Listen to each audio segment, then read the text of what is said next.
Pour les préserver, les œuvres, le meilleur endroit où elles sont, c'est dans la réserve. Et à partir du moment où elles sortent de réserve, où elles sortent du musée, il y a une succession de risques. Mais ce n'est pas une équation insoluble. Et il y avait un peu cette antinomie qui me plaisait bien.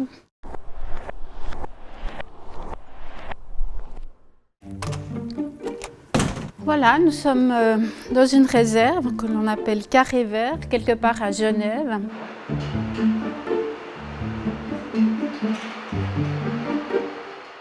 Je m'appelle Marlene Billot, je suis régisseuse des prêts et je travaille au musée depuis 10 ans.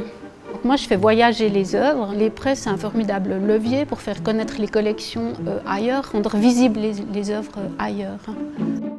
Si je me vois enfant, j'aime beaucoup les livres d'images, je fais des immenses promenades dans les images. Et il y a un moment donné où je pense que je vais toujours dessiner puis que j'irai dans une école d'art. Mais finalement, je vais à l'Uni, je fais des études à Neuchâtel, à Genève. Et puis après, je suis très proche de l'art contemporain. De fil en aiguille, je m'intéresse aux collections et j'arrive au musée d'art et d'histoire.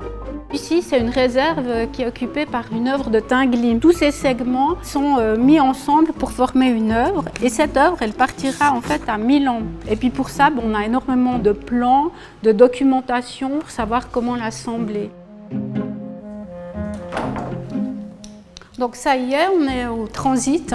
Donc cette réserve où les œuvres, on voit plusieurs œuvres ici, sont parties en prêt ou reviennent de prêt. Alors là, je suis en train de prendre en photo les angles ouvragés de ce cadre qui fait partie du portrait des amis de Louise Breslau. C'est une œuvre qui va partir en prêt tout à l'heure avec l'équipe qui va arriver pour emballer l'œuvre. Alors ça, c'est une œuvre de Niki de Saint-Phal qui va partir à Milan. Donc elle avait été entièrement dépoussiérée, elle a été présentée au Kunsthaus de Zurich et puis après, maintenant, c'est son conditionnement pour être en réserve, pour vraiment la préserver de la poussière. C'est toutes ces parties-là qui se décollent.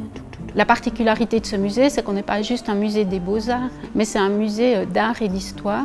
On a une collection qui est très prolixe, qui est assez gigantesque aussi. Voilà, on est face à une œuvre de Giovanni Giacometti. C'est une œuvre que j'aime vraiment beaucoup. C'est vraiment pour moi un morceau d'été. Je trouve qu'elle est extrêmement vibrante. C'est une œuvre dans laquelle j'aime bien la parcourir. Il y a beaucoup de matière. Ça décrit extrêmement bien l'été. Je trouve que ça appelle tous les sens. C'est ce que j'adore dans le métier, d'être si proche des œuvres, si proche en fait du geste de l'artiste. C'est vraiment formidable. C'est un accès très privilégié.